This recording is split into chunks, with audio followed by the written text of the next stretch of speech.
Señoras, señores, buenas noches. Por si al final, como siempre ocurre en nuestro programa, llegamos con el tiempo justísimo y se nos precipitan los acontecimientos, quiero informarles de que este es el último viernes que comparto velada con ustedes aquí en la 2, en el marco incomparable del Tal Cual. Este programa que tienen ahora mismo en sus pantallas proseguirá su camino en la 2, en este mismo día y a la misma hora. Y este modesto presentador lo contemplará con añoranza desde la primera, en donde les aguardo los lunes por la noche.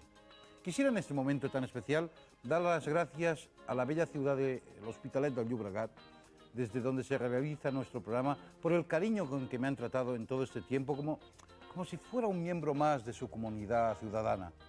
Deseo, como padre espiritual de este invento, que le sigan otorgando tal cual la misma confianza que han venido depositando hasta hoy.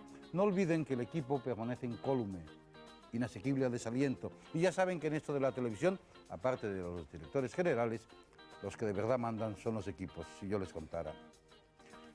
Quien nos va a contar cosas como coplero será el actor Paco Raval, al que recibiremos dentro de nada. Y como psiquiatra nos las contará Luis Rojas Marcos, el sevillano que vela por la salud mental de los ciudadanos de Nueva York, que, como se sabe, son muchos y tienen una cierta fama de neuróticos. A propósito de ellos, plantearemos una pregunta para el debate. ¿La ciudad nos mata?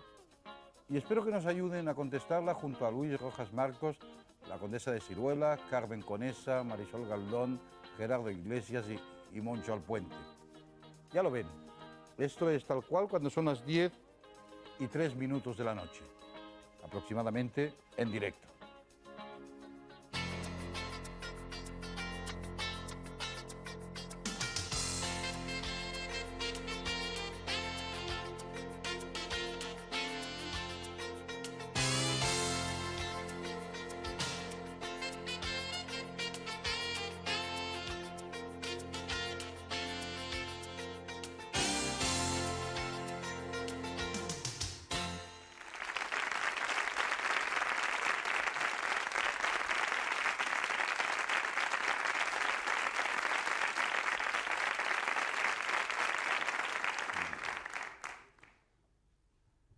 Nací en la Cuesta de Gos, murciano coto minero, cerca del pueblo de Águilas, donde tiene ayuntamiento. Allí Benito, mi padre, hombre especialmente bueno, compartía su trabajo con sus primos y mi abuelo. Mi madre, que era Teresa, mi hija Teresa es su espejo, fue la mujer comprensiva, hermosa como un lucero. Y luego, por un instinto de murciano y de coplero, empecé muy torpemente a escribir mis malos versos. Pero quise ser actor, y en esto estaba muy terco. Y así, siendo electricista, por un azar, como premio, fue que Rafael Gil me dio un papel de cateto. Y luego vino el teatro con smoking de Cornejo, hasta que Damas Alonso me envió al María Guerrero. Me casé con Asunción, que cada día más la quiero. Hemos tenido 2 hijos, los 2 en verdad muy buenos. Y trabajé con los grandes directores más selectos. Y como en las telenovelas, me desprendo del sombrero y os digo sonriente, adiós, nos estamos viendo. Esta es la tarjeta de visita de nuestro primer invitado de esta noche. Tarjeta de visita que pueden ustedes encontrar en su libro Mis versos y mi copla, de reciente aparición. Su autor, el mítico actor español Francisco Raval. Qué pena no tener la gorra. No, A ver. la gorra, Don Francisco, sabíamos de sus cualidades interpretativas, pero no de sus artes para la versificación. Lleva usted muchos años en eso, ¿no? No, yo es que desde niño, como he dicho antes en este verso Sí, porque eso es estructurado, autobiográfica. es autobiográfica y con mucho talento nuestro amigo Marcelino lo ha reducido porque es larguísimo. Son 8 páginas de verso, me parece. Sí, ese es el más largo porque es autobiográfico. Entonces yo desde niño, lo mismo que mi madre me mecía en la cuna cantándome por mineras o cartageneras, pues también oía a mi padre y a los mineros hacer los tropos, que es algo magnífico, que yo no tengo ni siquiera la técnica de ellos. porque lo hacen por décimas, y donde el otro termina, el contrincante, el buen contrincante, el buen competitivo, le contesta con el verso que deja el otro. Y entonces yo desde niño he escuchado eso. Mi vocación naturalmente ha sido más la de actor, pero siempre he hecho versos en servilletas, por las noches, a los amigos, muchos novios, a muchas novias que he tenido, y que me perdone. Es verdad, creo que usted ha ligado mucho gracias al poema. No sé, pero yo siempre hacía versos a las novias que tenía. ¿Y caían? Algunas ¿Era veces. útil, vamos? Sí, un versito siempre llega al alma, ¿no? Es algo... Es una técnica que funciona. Yo creo que el verso, bueno, si lo sientes, que es un sentimiento, y si la muchacha pues se lo dices bien dicho, pues te ahorras decirlo torpemente. Lo dices aunque sea torpemente, pero rimado siempre tiene más emoción. Además se puede usar varias veces, cambiando la muchacha, yo creo que uno se aprende unos versos. No, yo tenía un amigo aquí en Barcelona que me enseñó para los autógrafos, y eso lo empleo yo mucho, pero ya me da vergüenza, que decía, por ejemplo, ¿cómo te llamas tú? Me decía Mariquita. Ella se llama Mariquita. Ella es alegre y bonita. Yo soy actor y formal. Ella se llama Mariquita y yo Paquito Raval. Claro, podía aplicar siempre, ¿no? Pero un amigo mío de aquí son los que de acaban en Barcelona. Ita. Sí, claro, y si no terminaba Anita se lo ponía yo. Ah, bueno. Bueno. ¿Qué culpa tiene Dámaso Alonso? ¿Qué culpa tuvo Dámaso Alonso de la versificación de Paco Raval? Bueno, la versificación ya te he dicho que me venía por mi origen murciano y minero. Y lo de Dámaso Alonso fue que yo tuve el privilegio, cuando era pobre, vivía en la periferia de Madrid, en San Martín de la Rosa, que entonces era un campo, y alrededor éramos un grupo de vecinos, de humildes, pero paradójicamente alrededor de nuestra casa vivía Menéndez Pidal, los nietos de Nicolás Salmerón, presidente de la República, que dimitió por no firmar una pena de muerte, el Bolívar, el biólogo, y Dámaso Alonso entre ellos.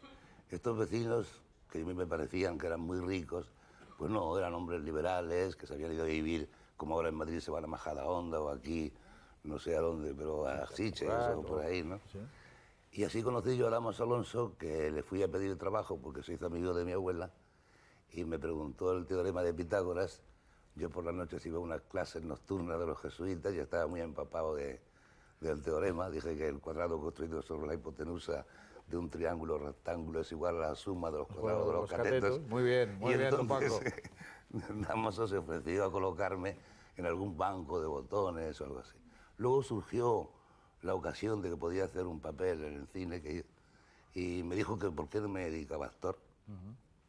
Y le dije, ¿por qué, don Dámaso? Y me dijo, hombre, eres alto. Y luego ya le llevé mis primeros versos y aunque me dijo que no le iban a gustar por mi falta de experiencia y de cultura, pues luego me dijo que sí, que le habían gustado teniendo en cuenta eso. Y se ofreció a ayudarme, me prestó libros y le debo mucho a Dámaso Alonso. Aparte de por ser guapo, su esposa, Asunción Balaguer, ha declarado en alguna ocasión que una de las grandes virtudes suyas era la habilidad por componer, ¿no? Por hacer poesía, ¿no? Eso Asunción lo ha dicho más de una vez, pero sí, no. ¿Por qué no le ha dedicado a usted ningún poema expreso en ese libro? Porque yo realmente le he dedicado, yo creo que la persona a quien más he dedicado. Pero lo digo en ese libro concreto, ¿eh? Porque no he seleccionado yo los poemas, los ha seleccionado un poeta muy amigo mío, que es Javier Villán, que también ha escrito otro libro de poemas estupendo que se llama Sonetos de la Impostura para esta misma editorial, La Cal. Y entonces yo me fui a mi pueblo a descansar a Sevilla, a la provincia de Sevilla, donde tengo ahí una casita, y cuando no siquiera corregí las pruebas, por eso hay muchas erratas, ¿no? Yeah. Pero bueno, yo le dije a Villán, elige tú los versos, y los he elegido él, quizá por no recargar mucho en la cosa de la familiar, ¿no? de mi mujer, sí, pero usted, en la próxima edición voy a meter 2 o 3, ¿sí?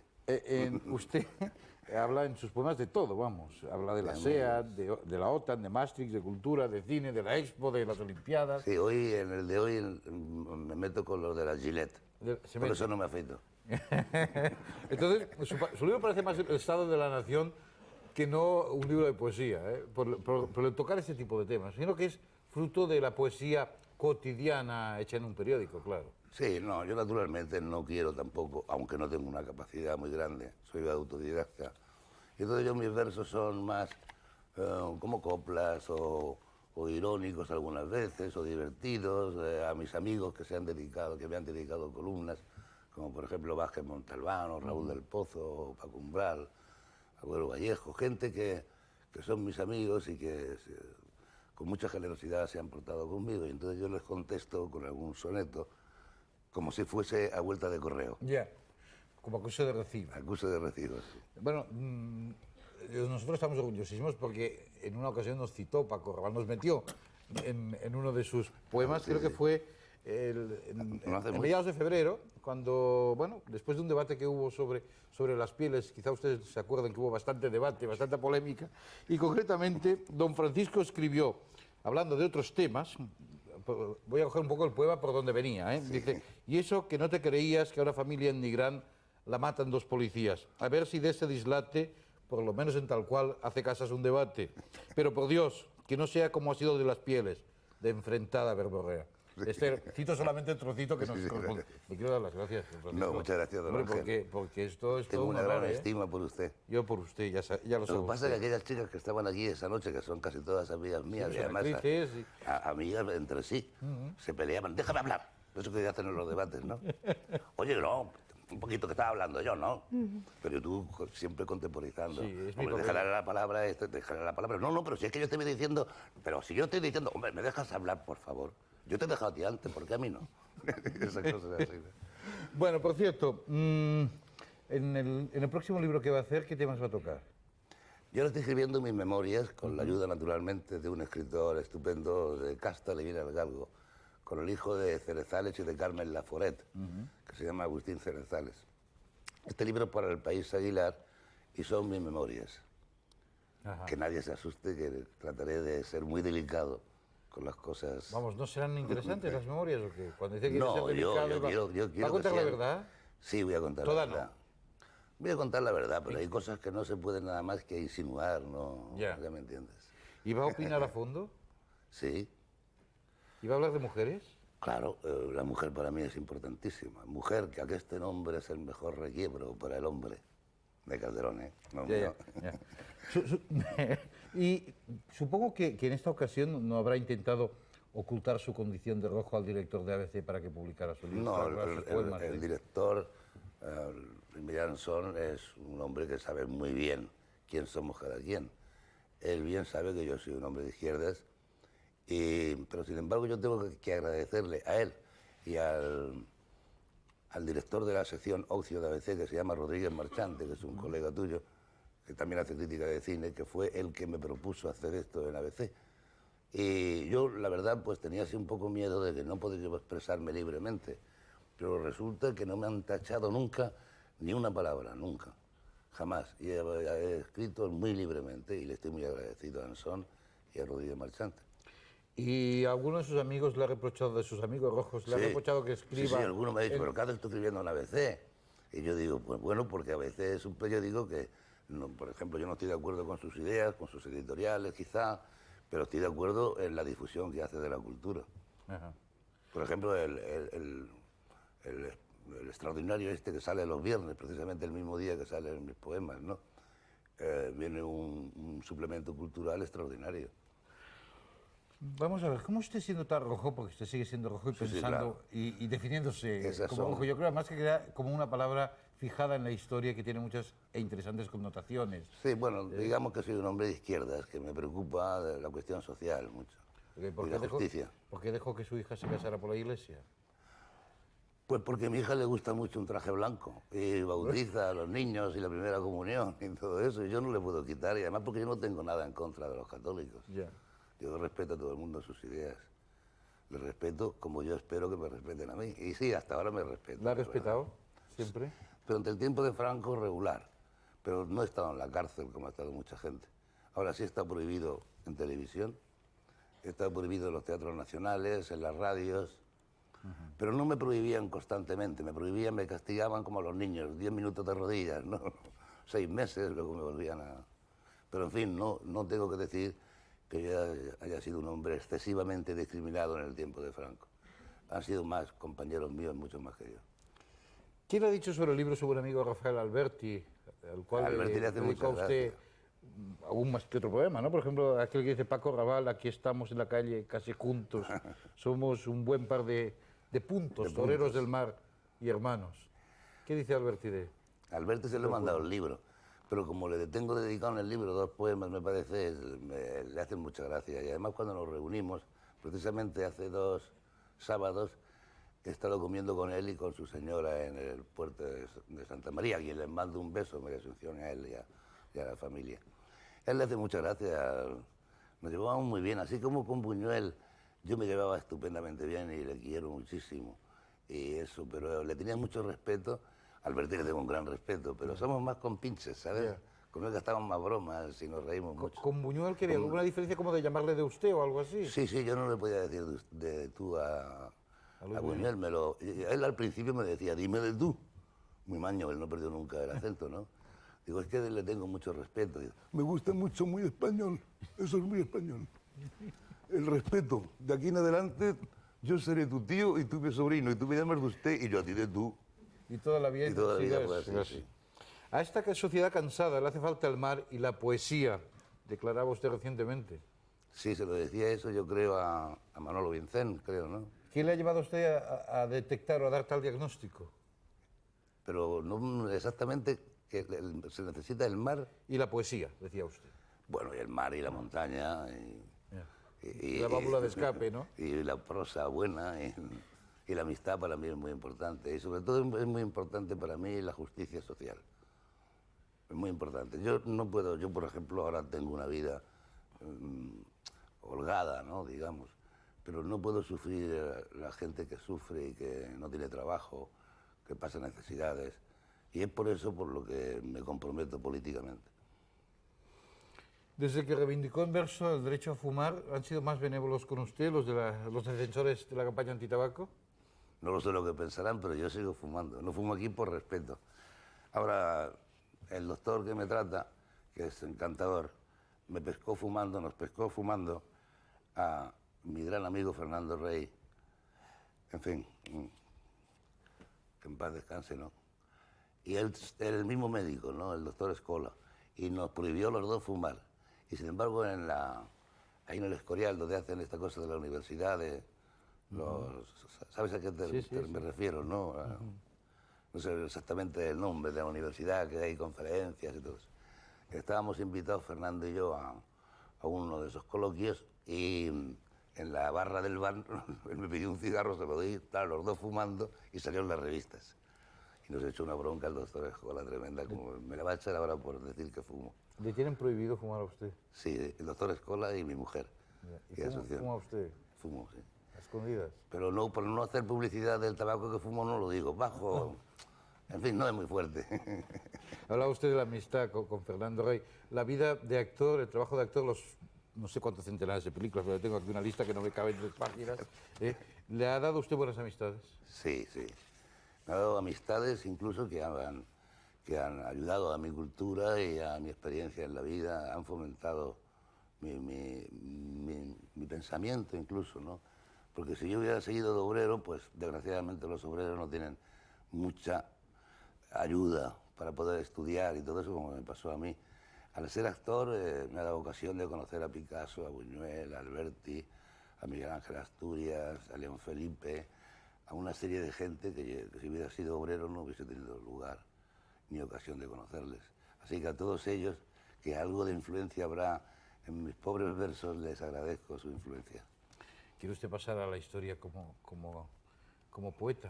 Yo no quiero pasar a la historia como nada, mi querido Ángel. Hombre, como actor no, ya ha pasado. Como actor, las películas, los directores que las han hecho, como Buñuel y eso. Bueno, no sea usted modesto. Yo creo que la historia de Paco Raval en el cine español y en el cine europeo, porque no solo han sido las películas españolas donde usted está ubicado, pero pues ahí están. Ahí está la larga lista de directores que la han seleccionado. Sí, he trabajado con grandes directores. Con grandes directores. Y ahí está la larga lista de películas. Sí. Y ahí está la pequeña anécdota. Yo me acuerdo que Paco Raval, estaba hablando hace muchos años, era un hombre, bueno, con pelo, con mucho pelo. Sí, mucho. Hasta que un día, en una película de un brasileño llamado Glover Rocha, ¿se acuerda usted? Sí, cabezas cortadas. Qué memoria. Me cortó la cabeza y el pelo. ¿Se quedó usted calvo de golpe? No, es que yo llevaba peluquín. No me lo imagino, pero sí, es que claro, en general a usted se le conocía con pelo. A los 32 años o así, que me empezó a escasear el pelo, pues me iba ayudando ahí con pelitos que me ponían los peluqueros, o me pintaba el cráneo con una brocha. Sí. Y ponía las almohadas perdidas. Cuando viajaba en los hoteles, Asunción me ponía 4 o 5 fundas de almohada para cambiarlas todos los días, porque ponía la funda negra, ¿no? Y luego después empecé a ponerme pelo, por el miedo a que, siendo joven, no me dieran papel de joven al ser calvo. Yeah.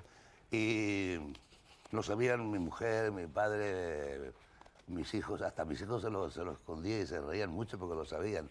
Y yo creo que lo sabía casi todo el mundo. Bueno, no, Hasta lo llevaba que- usted con bastante dignidad, yo me acuerdo Sí, perfectamente. pero también con la misma dignidad he querido Ángel quitármelo. Me lo quité ya hace tiempo porque pensé que ya da lo mismo, ¿no?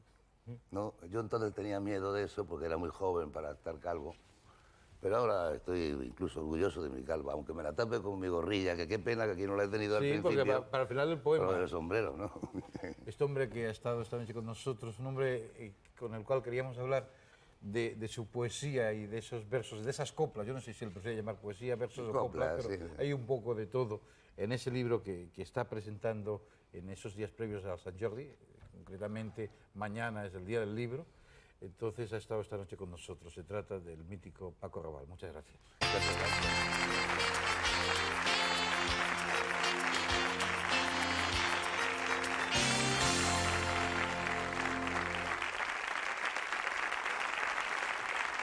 Pero hay más cosas de nuestro programa. Vamos a conversar con el psiquiatra Luis Rojas Marcos, el máximo responsable de los servicios de salud mental en Nueva York, como ustedes saben. Y luego abriremos un debate bajo el título de La ciudad nos mata, con una serie de invitados que se sentarán en torno a nuestra mesa. Ahora vamos a hacer una pausa, pero les recomiendo que miren intensamente la publicidad que les hemos seleccionado exclusivamente para ustedes.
Nuestro próximo invitado reside en Nueva York desde 1968.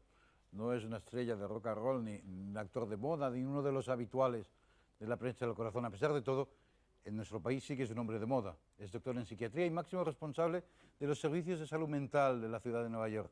Esos días está en España presentando su último libro sobre la pareja rota. Se trata de don Luis Rojas Marcos. Buenas noches. Buenas noches.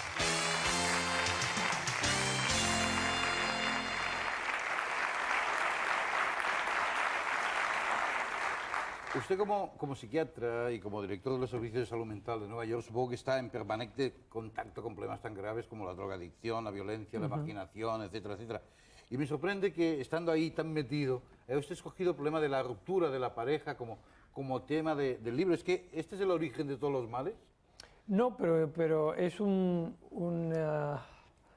elemento muy importante en la salud mental de una sociedad. De hecho, el grupo de personas que están en proceso de separación es el grupo que más medicinas toma para dormir, para la ansiedad y antidepresivos. Es el grupo comparado con cualquier otro grupo. Y luego está el factor de los niños. Los niños pasan, como se sabe, por un proceso de trauma, al igual que los padres que se separan, y entonces el divorcio es uno de los elementos que se consideran a la hora de planificar un sistema de salud mental en una sociedad. ¿El máximo ideal del hombre actual sigue siendo la felicidad o lograr la felicidad a través de la pareja?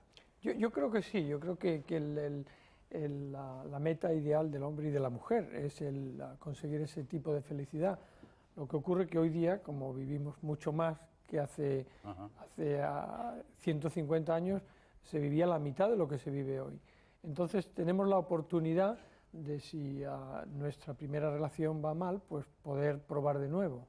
¿Eso es debido a la longevidad? ¿Usted cree que es debido exclusivamente a la longevidad de nuestras vidas? La longevidad es un factor importante. Claro, hay más tiempo. Cuando se vivían 40 años, por ejemplo, donde la mujer pues tenía que tener muchos hijos para que le sobrevivieran la mitad, si tenía suerte, porque había estas epidemias y enfermedades que no se curaban. No daba realmente tiempo a tener más de una relación larga y consistente. Hoy día es un factor en la vida más larga. Hay otros factores como el que has mencionado, Ángel, sobre la felicidad, el énfasis en la calidad de vida, en la felicidad y en la necesidad de unión con otra persona. Me ha llamado la atención el análisis que hace usted de estas dos últimas generaciones a través de su libro, cuando habla de la anterior como la generación del narcisismo, ¿no? De mirarse a sí mismo, del cultivo del cuerpo, etcétera, etcétera, y que ahora estamos entrando en una generación depresiva absolutamente. ¿Es así de rotundo el tema? ¿O estamos hablando solamente de sociedades americanas? No, estamos hablando de sociedades europeas también. Y la transición es progresiva, no es tajante. Lo que sabemos es que en los años 60 pues, creció la era del narcisismo, donde el cultivo a la persona, el cultivo al éxito personal, al dinero, a la perfección del cuerpo en la mujer, enfermedades como la bulimia, que es donde la mujer come mucho y luego pues tiene que o producirse el vómito o hacer ejercicios muy exhaustivos. La anorexia empezaron y crecieron de una forma muy significativa. Sin embargo, en los últimos 5 años, en estudios multinacionales, en muchas sociedades, incluyendo Europa, vemos que la incidencia, o sea, el número de personas que sufren de depresión es 6 veces mayor al número de personas que sufrían de depresión hace 20 o 30 años. Hablando de la pareja y de la ruptura, yo creo que usted hace un análisis del fenómeno desde un punto de vista absolutamente positivista. Es decir, ¿usted considera que la ruptura es más positivo que negativo? Bueno, hay que partir de la base que hablamos de una pareja que es infeliz, desdichada, irreversiblemente o irremediablemente desgraciada.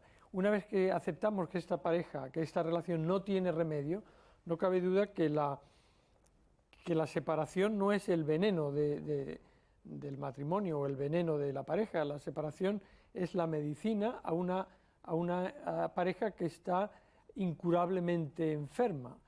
Por lo tanto, la separación o el divorcio o la ruptura en parejas que no se han casado, por ejemplo, es una medicina, nos da la oportunidad de poder probar de nuevo y ser felices con otra persona. ¿Sigue siendo la infidelidad uno de los factores más importantes para la ruptura de las parejas? No, la infidelidad, más que ser una causa de la ruptura, es un síntoma de que hay algo en la pareja que no va bien, aunque no necesariamente es siempre así.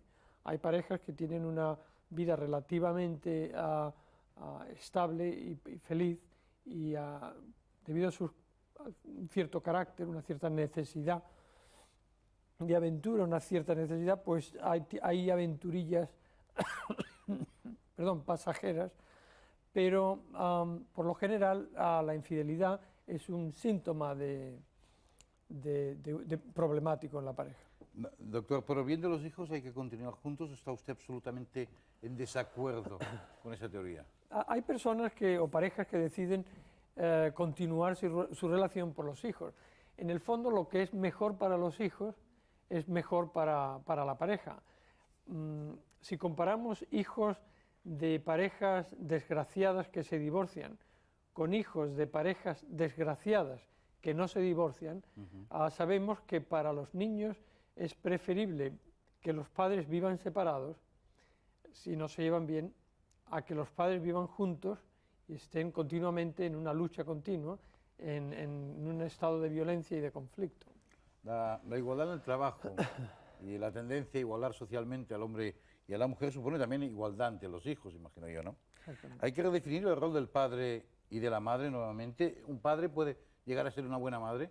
Efectivamente. La idea del instinto maternal es una idea más bien mitológica, un ideal, pero en el ser humano no se ha demostrado un instinto maternal. La maternidad o la buena madre es una mezcla de un temperamento. Hay mujeres que son buenas madres por temperamento, por carácter, un sentido de la responsabilidad, una capacidad de dar calor, de dar cariño, de relacionarse con los hijos.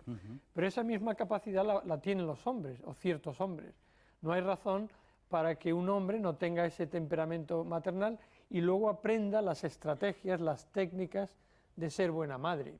Y cada día, a medida que se exige una igualdad entre el hombre y la mujer, lo mismo que la mujer se libera y exige una igualdad económica justamente con el hombre ahora tenemos la posibilidad de participar más en la casa, en los quehaceres de la casa, en el cuidado y en la educación de los hijos. O sea, está evolucionando clarísimamente la figura del padre, Sí, ¿no? Efectivamente. ¿Quién suele tomar antes la decisión de separarse, el hombre o la mujer? Hablo de parejas mixtas, vamos. Sí, claro. La decisión oficial la suelen tomar las mujeres.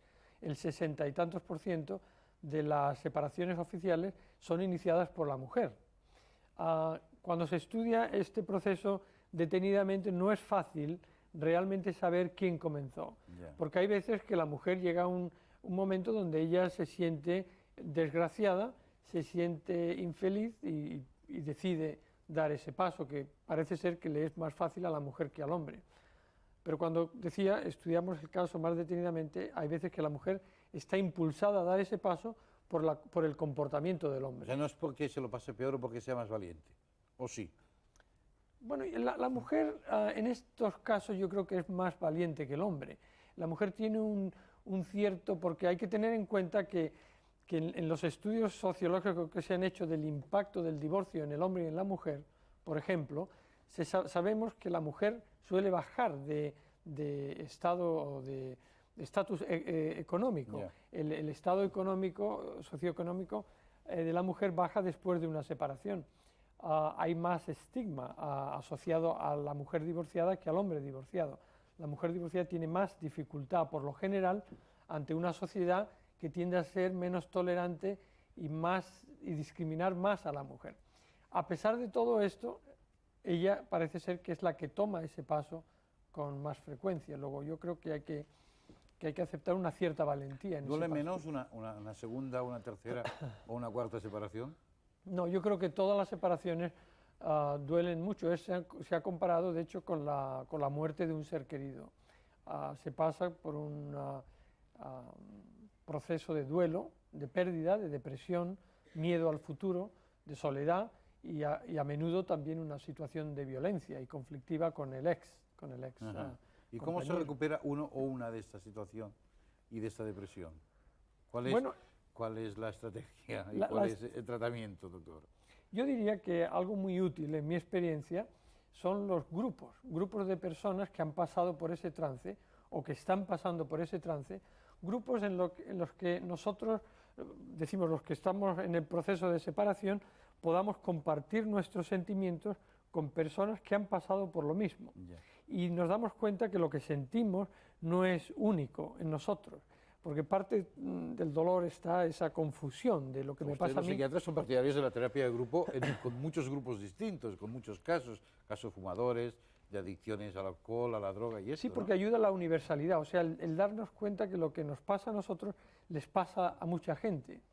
Y aparte de que otra persona que haya pasado por ese proceso nos puede ayudar a darnos ideas, a hacernos ver opciones que tenemos, ayudarnos a encontrar esa explicación de lo que nos ha pasado, que es tan importante. Todos buscamos una explicación a lo que nos pasa. Es una pregunta personal e intransferible, pero usted, que es el hombre que más entiende, oficialmente que más entiende de problemas mentales en Nueva York, enfrentado a un hombre que suele tener muchos y que les ha promocionado a ustedes muchísimos, como Woody Allen, y que también es neoyorquino y que además reside en Nueva York, les ha hecho una gran promoción. Ustedes, los psiquiatras, han notado en sus consultas, ya sé que usted no sé si tiene consulta privada, creo que no. En ese momento no. Pero ¿han notado en sus consultas la promoción que les ha llegado a hacer Woody Allen con sus películas?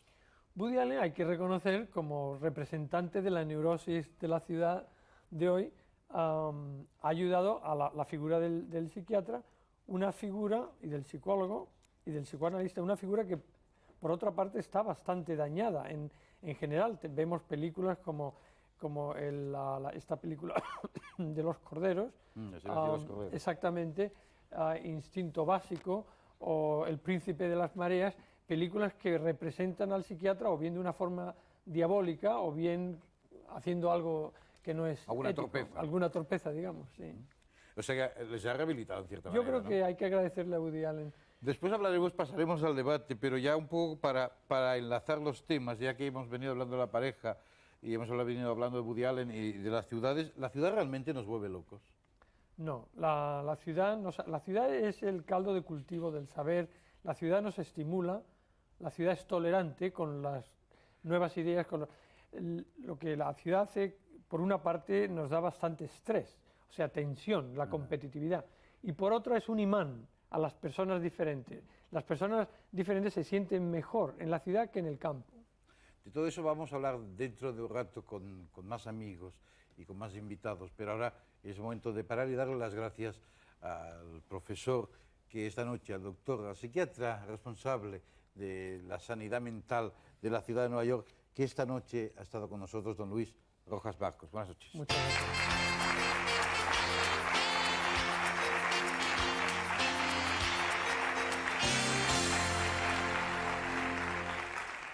Oteábamos el horizonte el otro día, los que hacemos tal cual, desde el Pirulí del Tibidabo, que corona el skyline de la ciudad condal, y no viendo nada por la polución y no entendiendo nada por el ruido del tráfico, nos preguntamos, ¿vale la pena vivir en la ciudad? ¿El asfalto nos embrutece y aniquila? ¿La ciudad nos mata?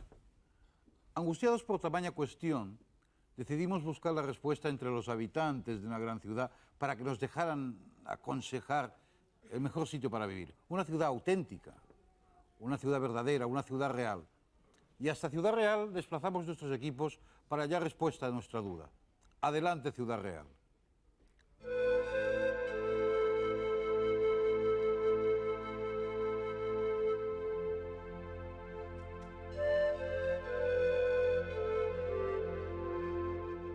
No sé, por un lado un pueblo tranquilito y por otro lado una ciudad como Madrid o esto. Donde tengas calidad de vida, no el sitio, sino donde te ofrezca una calidad de vida. El lugar ideal para vivir, pues aquel que no se encuentra más a gusto. ¿Para vivir? Pues en un sitio tranquilo. Aquí en Ciudad Real está muy bien. Hombre, lo ideal para nosotros aquí, que somos de esta tierra y vivimos muy ricamente ya 70 y tantos años y 80 que es primo hermano mío. El campo. ¿Sí? Sí, porque yo me siento bien ahí, porque he estado 15 días en el campo últimamente Y ayer he llegado aquí, a la ciudad, y ayer me encontré estrés. Para vivir, anda leche, bueno, qué sé yo. Yo creo que se está mejor en el otro mundo que aquí ya. Hombre, una ciudad pequeña, me gusta a mí. Más tranquilo, tiene de todo y más tranquilo. Ideal, donde ha nacido uno. ¿Sí? Donde tiene su familia y donde tiene sus intereses. Ahí vive uno en su salsa. España. ¿Y dentro de España? ¿Dentro de España? Pues en cualquiera, porque yo donde vivo estoy muy a gusto y es un pueblecito muy pequeño. Ciudad Real por lo menos para mí no. Ciudad Real para mí no, no sé. Ya es cuestión de gustos, Ideal, pues un sitio pequeño. A mí me parece mejor la ciudad, pero creo yo que la gente se está yendo más hacia las afueras que hacia la ciudad. Para vivir, pues una población un poco mayor que Ciudad Real, Salamanca, por ejemplo. Para vivir, pero ¿tiene que ser real o puede ser ficticio? Dentro de la tierra, pues mira, Ciudad Real se vive muy bien, Hay una ciudad como Ciudad Real que es tranquilo y no una urbe de las grandes, donde la vida es más insegura para vivir. Bueno, una ciudad mediana es la ideal para vivir, o como no sea que sea como Sevilla, que es un sitio que es pueblo y ciudad. Hombre, porque es una capital muy tranquila. Y a mí me gusta, yo llevo viviendo aquí muchos años. Y yo no cambiaría Ciudad Real por otra capital. Un pueblo. ¿Por qué? Porque es más tranquilo que la ciudad. Bastante más. Ciudad Real porque es comodísimo, porque es peatonal, porque los chavales pueden crecer mucho más sanos y porque tiene prácticamente de todo. Y aparte a 3/4 de hora está Madrid, si quieres ir a un teatro importante o al fútbol. No sé, pues yo pienso que un sitio tranquilo y que sea cómodo, no tenga mucho agobio. Por ejemplo, yo en Madrid no podría vivir, sería agobiante.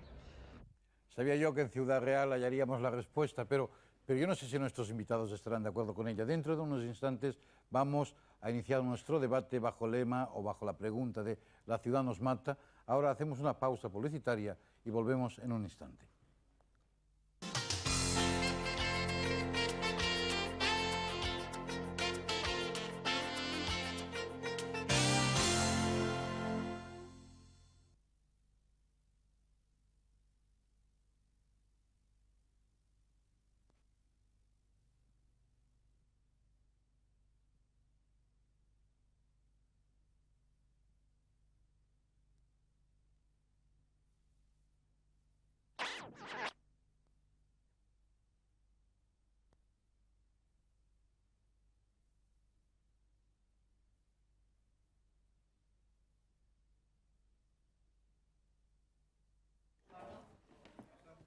Vale.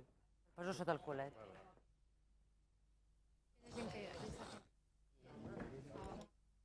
Hola. Estamos todos...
Imagino que ustedes saben que la tradición urbana de la humanidad se remonta aproximadamente a unos 4.000 años antes de Cristo, precisamente en Mesopotamia.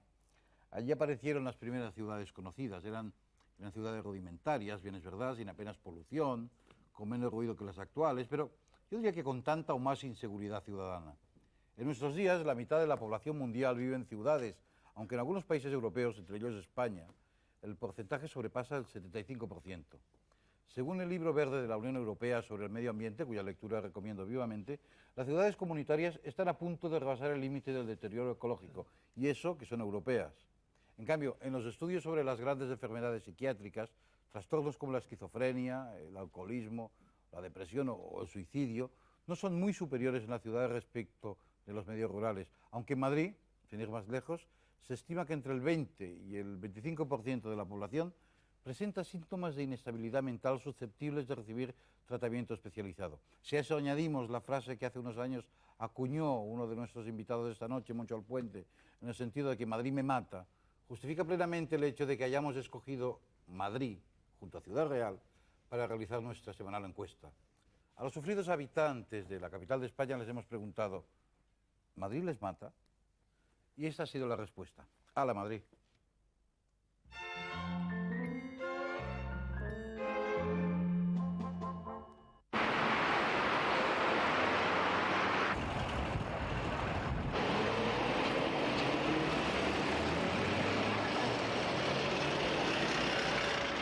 Sí, sí lo es.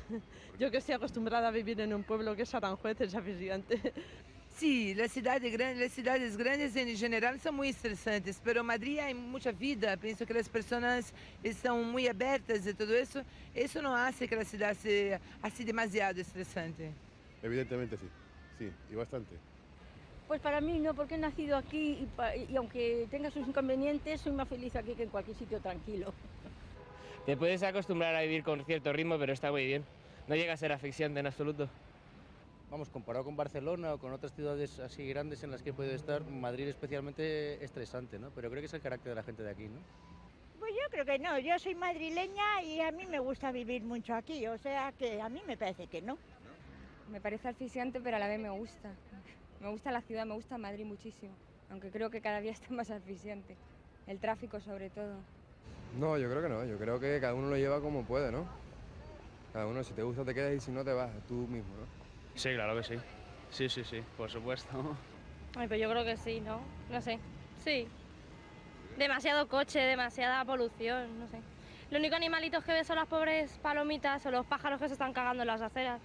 Tiene problemas y ventajas. En el aspecto cultural tiene grandes ventajas, pero en el aspecto de contaminación, de tráfico, de ser imposible andar por las aceras, por ejemplo. Sí, yo creo que sí. El tráfico, la gente, el ruido, sí, yo creo que sí. Hombre, no, está demasiado ahogado esto. No se puede vivir aquí ya. ¿Por qué?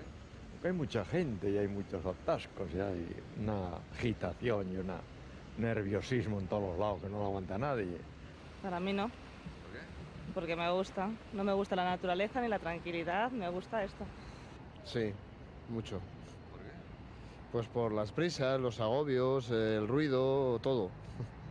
A mí Madrid me gusta mucho, pero desde luego vivir aquí es un infierno, vamos. Ni más ni menos. Según te lo monté, yo llevo toda la vida viviendo a Madrid y bendito Madrid. Desde luego. Con todo lo estresante que sea, bendito Yo he vivido en los Madrid. pueblos y desde luego Madrid. Sí, soy mujer de asfalto, de barullos, caravanas y gritos y piteos. O sea que no. Madrid, Madrid. Ya ven ustedes, esta es la opinión de los madrileños respecto a si les mata o no les mata la ciudad. Vamos a presentar a nuestra mesa de debate y vamos a comenzar de nuevo presentándoles a don Luis Rojas Marcos. Buenas noches, bienvenido de nuevo. Doña Eugenia Fernández de Castro, condesa de Siruela. Buenas noches. Buenas noches. Doña Marisol Galdón, artista, periodista, presentadora de televisión. Buenas noches. Decía antes, perdón, y eso me he olvidado, y creo que es importante, el señor Rojas Marcos vive en Nueva York, sí. Ella vive en Madrid y Marisol vive en Barcelona. En Barcelona.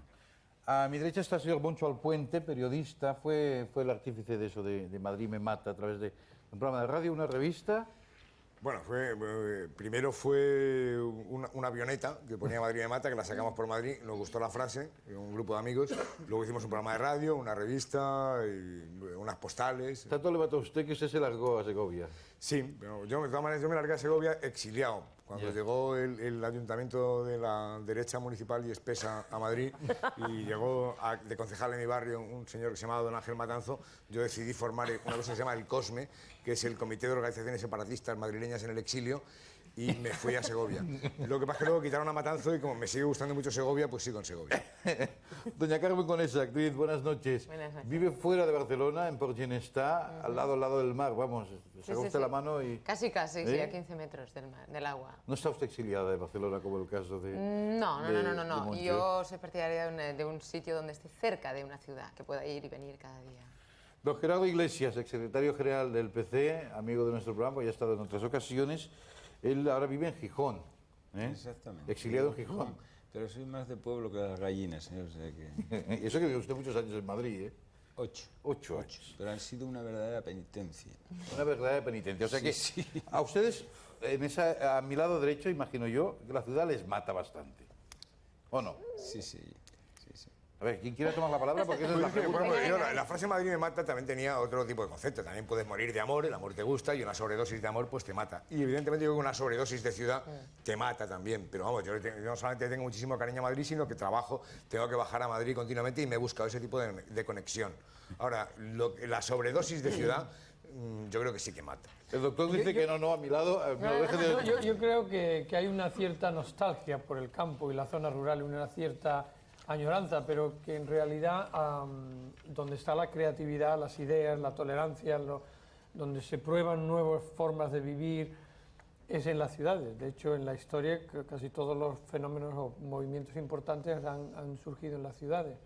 Luego yo creo que es en la ciudad donde hay que vivir, ir al campo a descansar. Pero es que además a mí, perdón, es que me parece un híbrido lo que hacen ellos, porque claro, o sea, si vives en la ciudad, fantástico, y si te vas al campo y entonces tienes un trabajo relacionado con el campo, ya toda tu vida está integradísima en el campo, me parece estupendo, pero es que lo que vosotros hacéis es un híbrido, es ni chicha ni limonada. O sea, vosotros estáis... A mí sí me gustan los híbridos mucho. Pero como decía Carmen, o sea, en el campo, pero sobre todo cerca de Barcelona, para poder ir y venir. Pero, a mí esto me parece, o sea, que no tiene ningún sentido. Porque es peor, o sea, el desgaste... Vamos a organizarnos. No, yo creo que se están lanzando ustedes con mucha simpatía a su propia yugular, pero vamos a hacer la palabra a un experimentado debatiente como don Gerardo Iglesias. Yo soy muy propenso a la discrepancia y entonces empiezo discrepando con el señor Rojas Marcos, porque eso de que la ciudad es la que más incita a la creatividad y tal, no estoy yo tan seguro. Los poetas se van a inspirar al lado del mar, al campo, por ahí. No estoy yo tan seguro. Para mí, claro, no se puede estar en contra de la ciudad en la medida en que en la ciudad es donde se han construido cosas fundamentales para la vida, la cultura, en fin, muchas cosas. Los grandes centros industriales pues hasta también están dentro, en la periferia de las grandes ciudades. Entonces yo no puedo posicionarme en contra de las ciudades. Desde luego, si tuviera yo autoridad para reordenar la vida de los ciudadanos, haría ciudades de otra manera, más manejables, más tal. Es que bien. No ahora, estáis en contra de la ciudad, estáis en contra del desarrollo industrial de la ciudad. Perdón. Pero el traslado de la civilización rural a la civilización urbana, en ese trayecto se pierden un montón de valores que yo creo que son importantísimos. Por ejemplo, es decir, hay infinitamente más solidaridad en los pueblos. Hay infinitamente más comunicación. Es decir, en las grandes ciudades masificadas la gente no se conoce, ni se relaciona, ni está más solitaria, que la una, ¿no? Yo creo que en este sentido la gran ciudad es mala, aunque no se puede negar la importancia de la gran ciudad, ¿no? Pero en la ciudad uno vive informado, como no se vive en el campo. Aparte de que hay una cosa que es muy importante, y es que en un medio duro, en el que uno se tiene que enfrentar con esa dureza en la que se desenvuelve, es cuando uno tiene realmente oportunidad de crecer y de desarrollarse. Es decir, que a mí me gusta la conducta intermitente. Yo creo que se necesita el campo como algo para nuestra salud mental de manera así natural de vez en cuando, porque tienes que entrar en contacto con la naturaleza para no perder tu salud mental, pero en la ciudad es donde realmente uno se relaciona, donde se informa, donde las distintas maneras de actuar se evidencian y se ponen de acuerdo para crear algo en común con la actividad que mejor hace cada uno. O sea que en ese sentido uno se prueba a sí mismo en la ciudad, ¿no? Yo es que me probé mucho tiempo y al final no me gusté demasiado. Pero yo, en contra de lo que decía, vamos, yo hago lo contrario a lo que decía Rojas Marcos hace un momento. Es decir, yo trabajo en el campo y voy a descansar a la ciudad. Yo lo que pasa es que yo cultivo folios. O sea, es decir, no se me ha ocurrido irme al campo y después de haber vivido más de 40 años en una ciudad, llegar al campo como hacían aquellos maravillosos y magníficos hippies en una época que iban a cultivar alcachofas y tomates después de habiendo nacido en el asfalto y vivieron en el asfalto. Los tomates eran espantosos, carísimos, no había quien se los comiera y además la gente no sabía. Entonces yo creo que ahora tengo la posibilidad de trabajar y cultivar mis folios en el campo, y darme una vuelta y luego ir a descansar y a eso, a comunicarme y a verte un poco, cine, a ver cine y a ver teatro, y a saludar a los amigos y a ir a un pub y a tomar copas, etcétera. A eso voy a la ciudad, que eso para mí es descansar. Y el trabajo lo hago en el campo, donde estoy encantado. Aparte de otra cosa terrible, que es que yo cuando llegué al campo, por ejemplo, yo que me dedico a escribir, pues decía, un árbol. Un árbol no es lo mismo un pino que un roble, que un madroño, etc. Es decir, en la cultura de la ciudad lo que haces es alejarte tanto de la naturaleza que al final te conviertes en un analfabeto auténtico. Claro, lo que pasa es que como la cultura urbana tiene mayor predicamento y hay más literatura urbana que la otra, pues no saber cómo se llama el árbol de la esquina tiene menos importancia que no conocerte la línea de metro de Londres o por dónde se llega a Nueva York a determinado sitio. Pero yo creo que sigue siendo más importante y más profunda la cultura del medio rural que la cultura urbana en este sentido, la moderna cultura urbana. No, y ahí, yo insistiría en que hay más creatividad. El problema es que el hablar campo... después, ¿eh? No, tranquilo, acaba. El problema es que el campo se identifica con incultura, su desarrollo, tal, porque todavía hoy, aunque la entrada de los ayuntamientos democráticos se han acordado un poco de la periferia y de los pueblos, eso es verdad, pero todavía, efectivamente, la ciudad está mucho más privilegiada en ese sentido, ¿no? Ahora, con información que hoy llega al campo, llega a los pueblos, con comunicación, carreteras que hoy también llega, es decir, por consiguiente ya no son compartimentos estancos, ¿eh?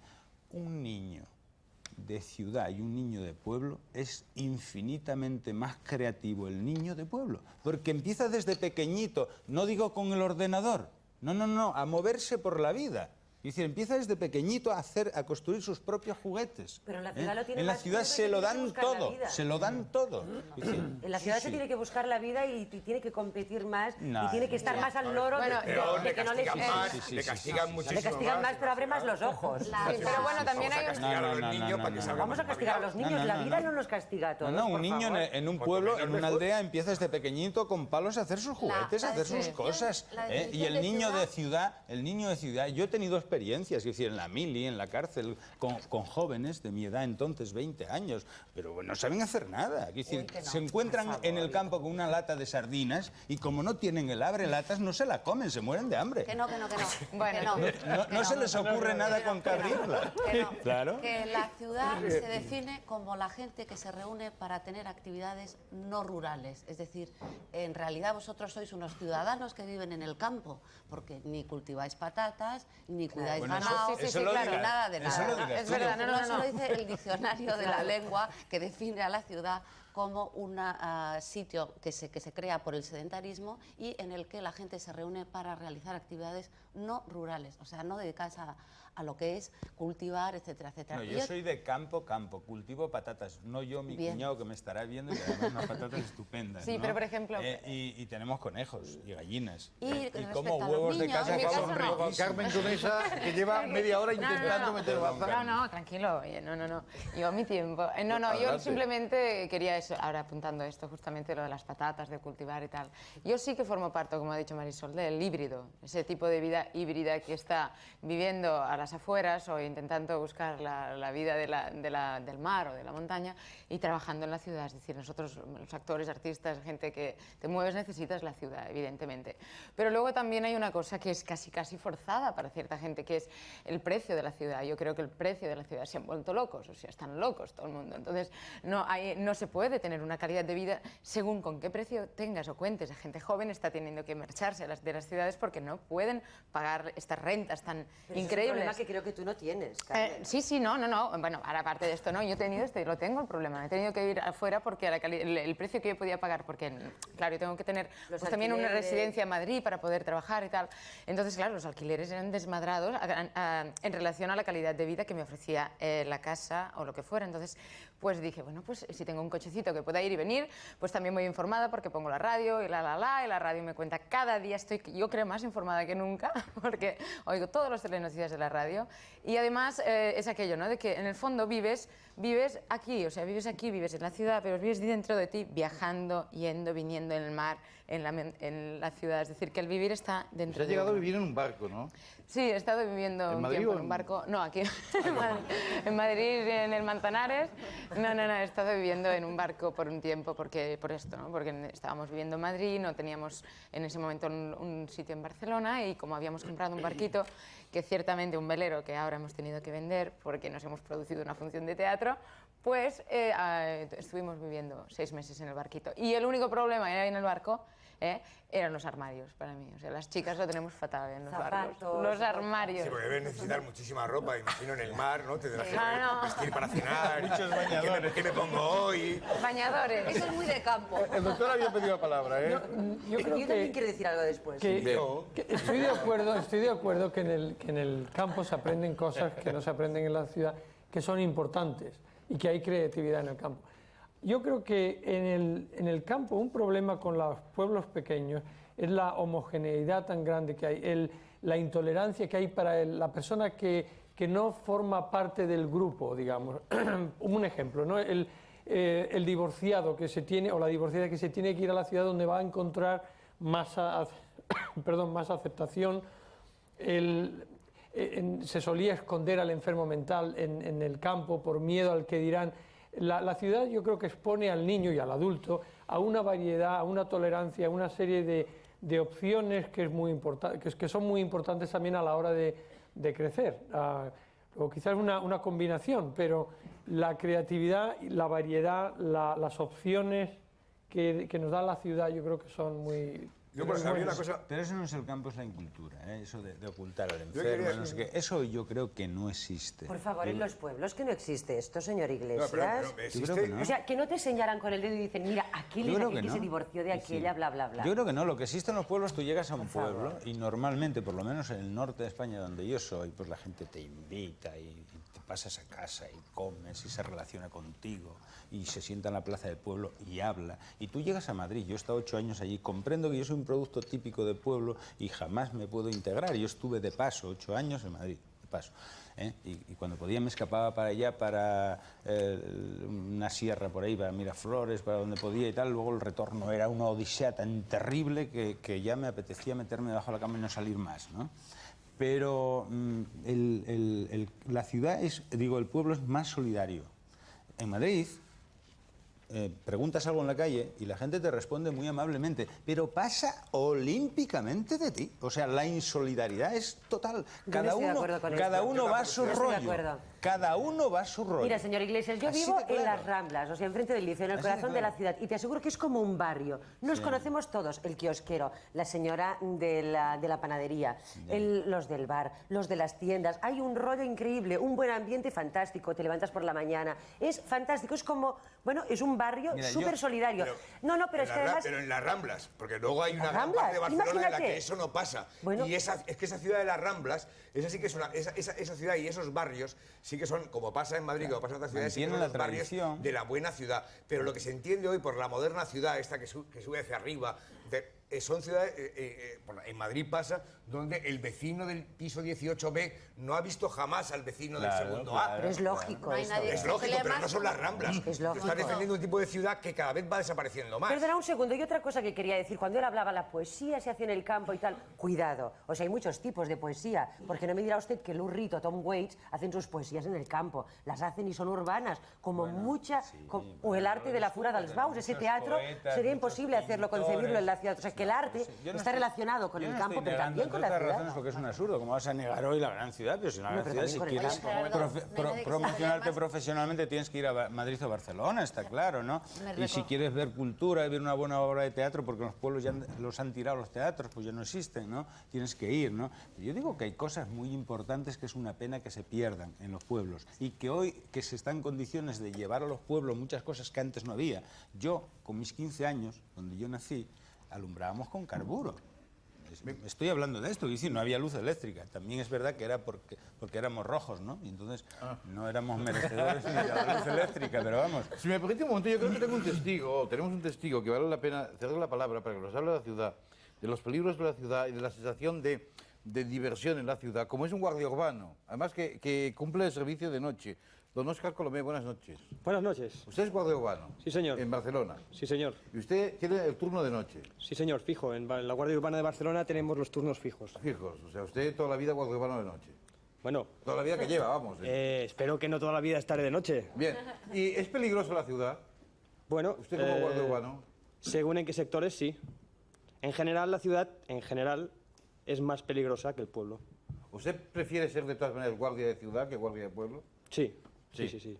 Y la gente sabe divertirse en la ciudad, porque usted por la noche verá la movida de la ciudad, ¿no? Bueno, yo creo que todo el mundo sabe divertirse. Ya. Y el problema es que la gente quizá no sabe si se divierte y fastidia a la gente, a los que conviven, digamos, las normas de educación de convivencia quizá se han olvidado bastante.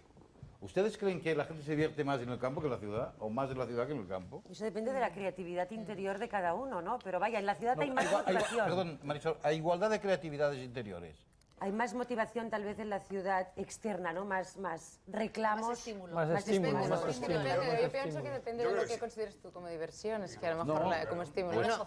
No, pero la diversión puede ser para una persona, mirar un cielo lleno de estrellas, que es la diversión. O si te gusta ir a por setas, por ejemplo, pues si vives en el centro de la ciudad lo tienes complicadísimo, es una persona muy entretenida y muy creativa, ¿no? La marcha, lo que veamos la marcha, sí, claro, hay más marcha en la ciudad. Y en cuanto a la cultura, yo recuerdo una anécdota que contaban de Unamuno. Yo las anécdotas nunca sé si son verdad, porque como aparecen luego muchas veces, esa no es de Unamuno, esa era de Juan Ramón Jiménez. Bueno, yo la he leído como de Unamuno, que una vez que estaba en el campo de Castilla, con él y un amigo hablando con unos campesinos. Entonces le estaban explicando que dentro de 20 días iba a llover porque había aparecido no sé qué, que la primavera iba muy atrasada aquí, que el centeno iba a salir estupendo, que la cebada no sé qué, tal.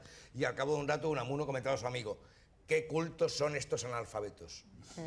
Porque evidentemente le habían enseñado muchísimas cosas en muy poco tiempo. Luego viene qué tipo de valoración le demos a esos conocimientos, que ahora no se valoran nada, pero que evidentemente tienen, yo creo que sí que tienen una valoración. Pero es que esto no decimos que no nadie, esto es evidente. Estamos hablando de diversión, no de conocimientos. Marisol, si me permite, yo creo que ha llegado un momento... a mí me divierte mucho conocer cosas. Creo que ha llegado un momento de meditar intensamente sobre la anécdota en torno a Unamuno, y por eso les voy a dar unos minutos. Es la pausa publicitaria de nuestro programa.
en Tal Cual y insistentemente Marisol Galdón nos había pedido la palabra. Sí, bueno, yo quiero hablar, pero me gustaría antes, hay determinados puntos que creo que los has dejado escapar, permíteme.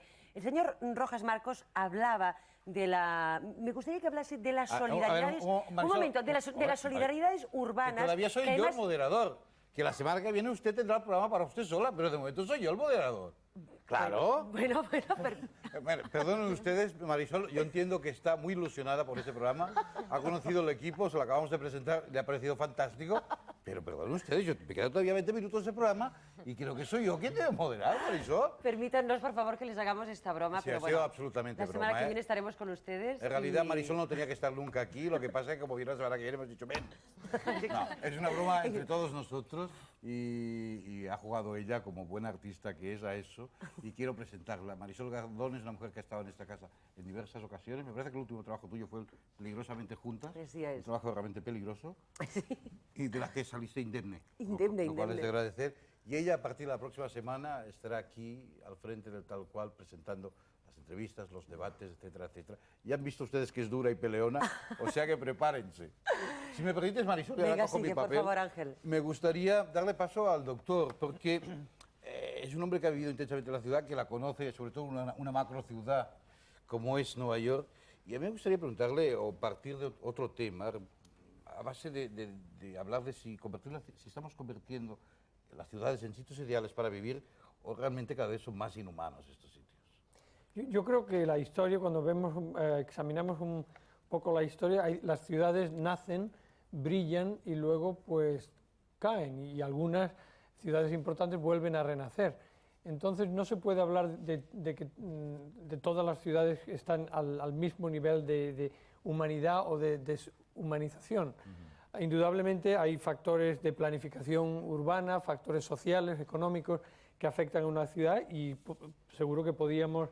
Nueva York es un ejemplo de una ciudad que está decayendo por razones sociales y económicas, pero eso no quiere decir que no vuelva a renacer dentro de unos años y yo creo que eso ocurre a otras ciudades.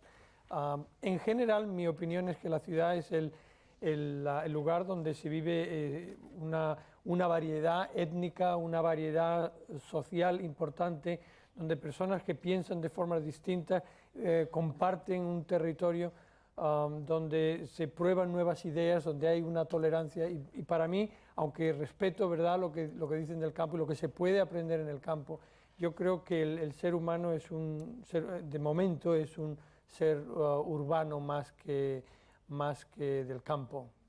Yo eso lo comprendo perfectamente, porque yo siendo psiquiatra viviría en Nueva York también, porque la materia prima es mucho más rica que en el campo.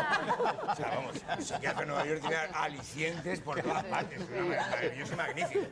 Ahora, evidentemente, si tengo que ir con el carrito, que no tengo dónde vivir, por Nueva York y tal, pues a lo mejor preferiría vivir en el campo. Ahora, evidentemente, para un psiquiatra y para un periodista, como yo también lo soy, evidentemente una ciudad grande, pues da muchos más alicientes y puede formar mucho más profesionalmente. ¿Y qué haces en Segovia? Ahora, en cuanto a calidad de vida, pues mira, hago todo lo que hago en Madrid y cuando no lo puedo hacer me voy a Madrid.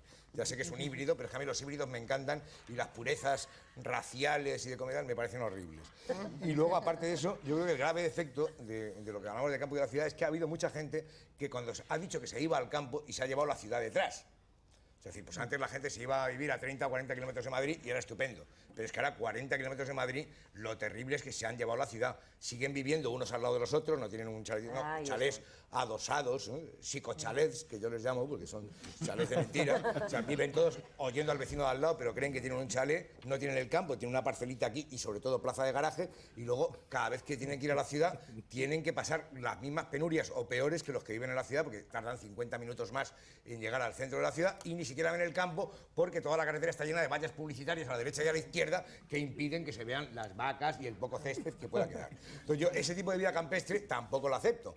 Yo creo, como decía Carmen, que lo mejor es el híbrido, que es no descansar en el campo y vivir en la ciudad, sino vivir en el campo, ir a descansar en la ciudad y ir a culturizarse a la ciudad y a ver teatro y ese tipo de cosas. Madrid no viviría si no fuera toda la gente que vive en el campo a ver estrenos teatrales y cosas de estas. Yo me gustaría aprovechar la ocasión, porque usted ha soltado la frase de llevarse la ciudad a cuestas. Yo no sé si tenemos un testigo, que es un hombre que ha montado un curioso negocio en torno a la posibilidad de apearse de la ciudad. Yo creo que apearse bastante de la civilización. dirige una empresa que se llama el Club de Negocios del Caribe, para traducirlo inmediatamente. Y él lo que propone es que la gente se venda sus pertenencias urbanas, ¿no? Y con el dinero que le saquen a eso, más o menos, se monten la vida en el Caribe. Que el Caribe como campo no está mal, imagino yo, ¿no? No.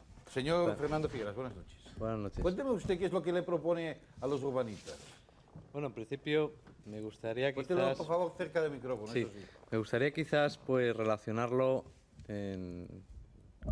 con el objeto del programa, ¿no? Que es la convivencia en la ciudad, aunque nuestro programa está bastante abierto a cualquier otro tipo de persona, ¿no? Pero si empezamos a analizar un poco lo que se ha hablado aquí, la ciudad, tú bien lo has dicho al principio del debate, se está produciendo en las ciudades un deterioro ecológico importantísimo. El doctor hablaba de que estamos empezando con una generación depresiva en los últimos años y eso genera pues unos estados de ansiedad y de estrés impresionantes, ¿no? La falta de contacto con la naturaleza y la crisis económica que estamos viviendo, pues de repente pues hemos salido ahí y de repente ha explotado y hemos recibido pues en un mes como 2000 llamadas de gente completamente desencantada de la vida que está padeciendo y que quieren cambiar el rumbo de su vida. ¿Y qué les ofrecen a ustedes? Porque Bueno, no me nosotros analice, cuéntenme lógicamente hemos elegido un lugar en el mundo donde de alguna manera haya cosas parecidas a las nuestras, pero quitando las malas y poniendo las buenas. El país concretamente en el que estamos iniciando nuestras actividades es Costa Rica, por su antigua democracia, porque no tiene ejército, porque tiene 36 parques naturales y porque bueno, pues es un sitio que está entre el Caribe y el Pacífico, un sitio exótico donde el estrés prácticamente no existe. ¿Y entonces qué proponen usted al urbanita, insisto? Bien, nosotros al urbanista le proponemos no que venda sus propiedades, sino que si dispone de una pequeña inversión bueno, analizando por ejemplo la vivienda media en España puede costar alrededor de los 20 millones de pesetas, una cosa así en las ciudades, pues con ese capital uno en un país como Costa Rica puede tener una vivienda digna, montarse un negocio y hasta incluso le sobrará dinero para invertirlo a altos tipos de interés, como por ejemplo el 20%. ¿De qué tipo? ¿Altos tipos de qué tipo? Pues como el 20%, por ejemplo. ¿Y la inflación cuánto está en estos La países? inflación está, el año pasado ha sido del 9%. ¿Y los impuestos? Y los impuestos son como un 30%, la carga impositiva es como un 30% menor que la nuestra y quizá en algún sentido hasta el 50%. Bueno, esta es la propuesta. O sea, usted lo que propone es que eso, ¿no? Vender todo e irse allí. Sí, pero que no se nos lleve a todos porque nos van a estropear todos los parques naturales de Costa Rica. No, creo que no se trata de eso, pero en definitiva creo que sí es un cambio importante, ¿no? Y lo que sí es sorprendente es la cantidad de llamadas que hemos recibido. ¿Cuántas en un mes? ¿Cuánta gente? 2.000 llamadas de 2.000 toda llamadas. España. 2.000 personas con 20 millones de pesetas dispuestas a apearse de este país para irse al Caribe. Por supuesto. ¿Qué opinan ustedes de esta deserción? Perdón, me he quedado sin... Pues yo creo que hay mentalidades que no se cambian nunca. Yo recuerdo un chiste que no me acuerdo si era de Sempe o era de Cesc, lo tengo ahora un poco perdido, pero que era un individuo que era el dueño de una fábrica enorme, se veía al primer plano un señor deprimidísimo en una ventanita y se veía una cadena de montaje donde había 5.000 obreros de su fábrica trabajando y él estaba muy deprimido pensando en una casita de campo. Entonces, la siguiente imagen que se veía era el señor en la casita de campo y la siguiente era él en una gran casa de campo con una ventana y 25.000 agricultores de su factoría agrícola trabajando en la coliflor. Entonces, yo creo que hay mentalidades que no se cambian. Y el problema es que a lo mejor alguien se va a Costa Rica y acaba montando allí pues un tinglado de estos. Sí. Puede ser. Yo, cuando has dicho esto, que paren esto, que me bajo, o sea, es un poco... Yo entiendo esa sensación, porque ahora al vivir en el mar, por ejemplo, he conocido a mucha gente que está viviendo en los barcos, gente que no son jóvenes que van a ilusionarse, no, sino gente mayor que están desencantados y se han ido a vivir, pues divorciados, no sé qué, se han ido a vivir a un barco, solos o con pareja o lo que sea, y te dicen, todo es mentira, ¿eh? O sea, todo eso que está allí, que va a ser la ciudad, competitividad, todo es mentira. Lo que importa realmente es esto, o sea, el mar, el cielo, la vida, respirar, porque todo es mentira.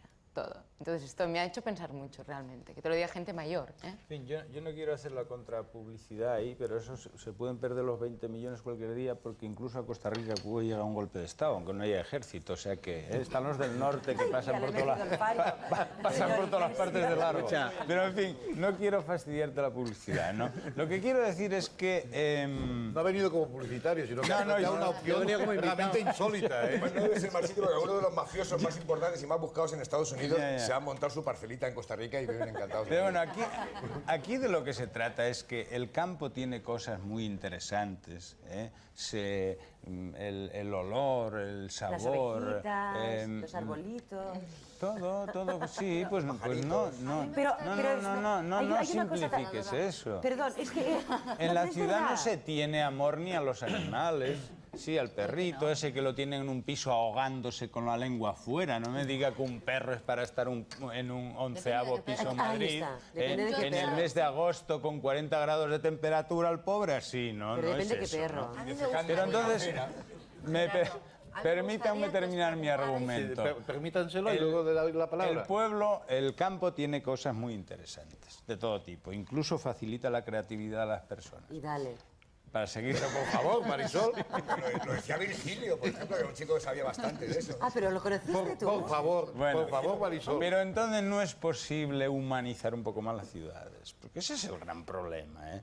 O sea, porque te vas a determinados barrios, no voy a decir de qué ciudad, y es una cosa tremenda, ¿no? Es decir, el modo de vida, el hacinamiento, es decir, el paisaje tan sombrío, ¿no? Es decir, entonces habrá que plantearse en no seguir construyendo monstruos de hormigón, ¿eh? Todavía el planeta da para algo más, ¿no? Para diversificar. Habrá que plantearse concebir las ciudades un poco de otra manera, ¿no? Creo yo. Eso es lo que yo te iba a decir, que está bien plantearse llevar la ciudad al campo, informar y tal, y facilitar, pero es importantísimo ya traer el campo a la ciudad. Es decir, que se urbanice de una manera en la que haya espacios verdes, que la gente por la ciudad mire al cielo y se dé cuenta cuando hay luna llena y cuando no, y que todo este sentir y toda esa parte buenísima y saludable del campo que necesitamos tanto, se acerque a las ciudades. O sea que está bien que nos preocupemos de la información para allá, pero también no del bienestar para acá. De la misma manera que las tendencias políticas se acercan hacia el centro como pueden, pues yo creo que están ustedes planteando la necesidad de unirnos en un campo-ciudad, una melange extraña, extraña y difícil, yo creo, ¿no? Porque eso no lo soluciona ni la parcela pequeñita, imagino yo, señor Alpuente, ni el chalet adosado, ni... No, para nada, pero lo que pasa es que lo que ocurre en la ciudad, yo creo que claro, Marisol tiene mucha suerte. Yo nací y viví en un barrio de Madrid que realmente era un pueblo también, era un sitio donde todo el mundo se conocía, se tenía confianza y cuando llegaba alguien de fuera se lo acogía muy bien porque casi todo el mundo había llegado de fuera. Y al segundo día de entrar en un bar el camarero te decía lo de siempre. Y tú dices, oye, si es la segunda vez que llego, me va a dar lo de ayer, pero eso significaba algo. Pero es que esa no es la ciudad. Yo ese barrio en el que he vivido en el centro de Madrid ya no es igual.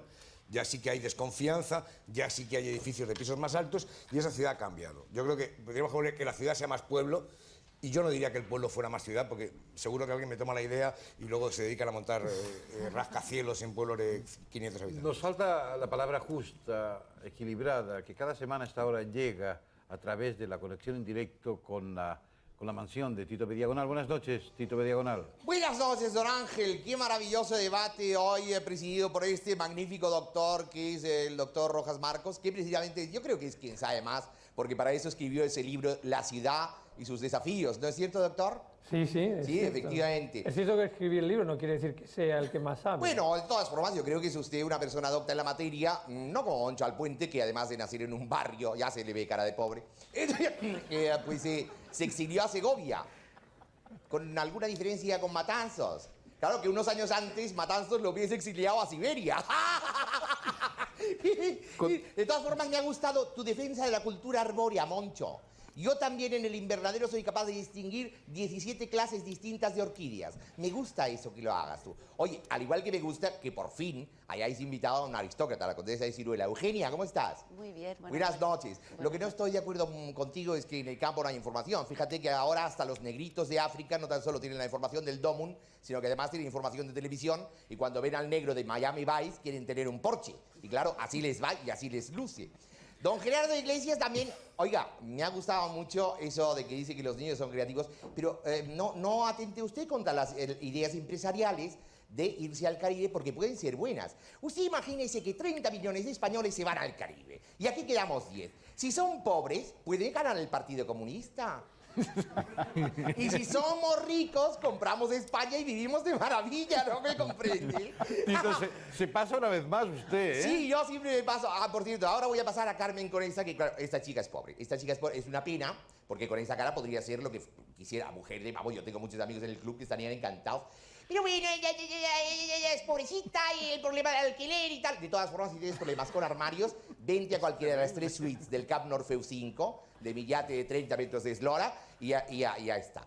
Oye, por cierto, a mí en la ciudad, he de decir que me encanta, yo tengo fincas rurales, lo único que me molesta es un poco la polución, y lo que yo pido, lo he pedido siempre, es que sustituyan el carril solo bus por el carril de coches de más de 10 millones de pesetas. Porque es horroroso andar a 40 tragándote el tubo de escape de una furgoneta de reparto, cuando tú vas en un Porsche o con un Ferrari Testarossa. Eso es horroroso. Bueno, pues un carril Ferrari Testarossa, Rolls Royce, Mercedes, etcétera. Esto es lo que tenían que hacer. Oye, hablando de una cosa mucho más íntima, Ángel, que me han dicho que te vas, ¿no? Sí. ¿Ya? Bueno, mamá, que estuvo en la Feria de Sevilla, como tú sabes, esta semana pasada, estuvo rogando al Cristo del Candado y a la Blanca Paloma para que te diesen un destino más ad hoc a tu categoría. Incluso papá habló con quien tenía que hablar y, bueno, lo que queríamos es que moderases un debate serio.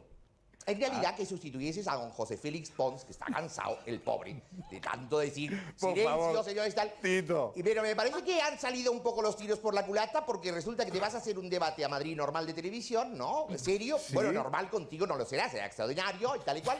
Y nos dejas aquí a esta chica de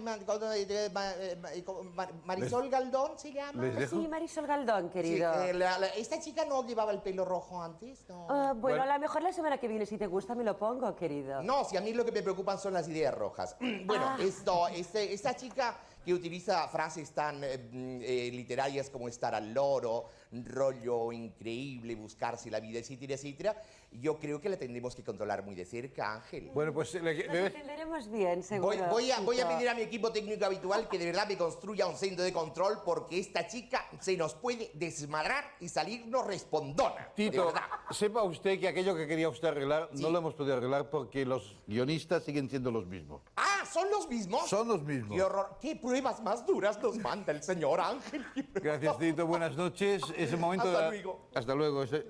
Hasta nunca, don Tito Mediagoral. Hombre, supongo que iré por Madrid. Bueno. En Puerta de Hierro se vive muy bien. Tú, y en Neguri, en Pedralbes. Hay barrios buenos en las ciudades. Gracias por su presencia. Gracias a todos ustedes por la paciencia de estarme aguantando durante todo este tiempo. Creo que les dejo en buenas manos gracias a estos amigos que han compartido mesa con nosotros. Y pienso y les pido que sean ustedes fieles a esta segunda cadena, sean fieles a Tal Cual todos los viernes a las 10 de la noche en la 2 y que de vez en cuando se escapen a la primera y nos veamos también a las 11:30 en Los Unos y los Otros en la primera cadena los lunes. Muchas gracias por su atención, buenas noches y hasta la próxima.